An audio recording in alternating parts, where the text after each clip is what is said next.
Everyone, good morning. আর আমি যাবো আজকে স্কুলে, যেহেতু আমাদের মর্নিং স্কুল স্টার্ট হয়ে গেছে, তাই সকালবেলা একটু তাড়াতাড়ি উঠতে হয়েছে। আর এখন বাজে 6:37। এখন তাড়াতাড়ি রেডি হতে হবে এবং কি আমাকে 7টার মধ্যে স্কুলে পৌঁছাতে হবে।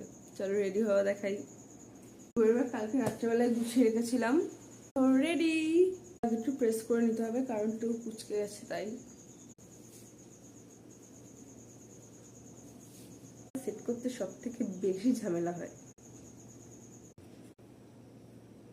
মুখ টুক ধোয়া সব হয়ে গেছে। আমি আস্তে ধীরে যাব, যেহেতু ফার্স্ট পিরিয়ডটা আমার নেই। ফার্স্ট পিরিয়ডে যে সাবজেক্টটা হবে ওইটা আমার নেই।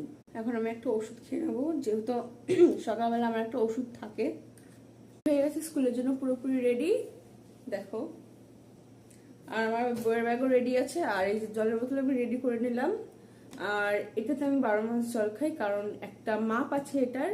আর 12 মাস কি বলতে, সবসময় জল খাই। 12 মাস এক নাকারে ইউজ করি না, এটা কিছু মাস ইউজ করে আবার নতুন একটা বোতল নিই, কারণ প্লাস্টিকের বোতলে যেহেতু বেশি খাওয়া উচিত না জল, তাই। এখন আমি এটা বইয়ের ব্যাগে ঢুকিয়ে নেবো। হ্যাঁ, যাদের নাকি আমার মতন এরকম কুড়েমি আছে জল খাওয়াতে, তারা কিন্তু এরকম মানে একটা বোতল মেপে কিন্তু জল খেতে পারো।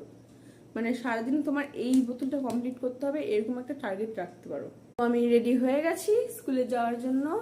আর আমি কিন্তু তোমাদেরকে ফোন নিয়ে স্কুলে যাওয়াটা দেখাতে পারবো না, বা স্কুলে ঢুকে গেছি বা স্কুলের কোনো সিন আমি তোমাদেরকে দেখাতে পারবো না, কারণ আমাদের স্কুলের মানে গেটের সামনে সিসিটিভি আছে। এবার কোনো স্যার যদি দেখে যে এরকম স্কুলের ভিডিও করছি, তো সঙ্গে সঙ্গে অফিস রুমে ডাকবা। তার থেকে বড় কথা হচ্ছে আমাদের স্কুলে ফোন অ্যালাউ নেই যে আমি ফোন নিয়ে গিয়ে তোমাদেরকে কোনোভাবে দেখাবো। তো এখানেই আজকের জন্য টাটা। আর শুভ সকাল তো অনেক আগে জানিয়ে দিয়েছি, তো সবাই ভালো থেকো, রাখছি, বাই।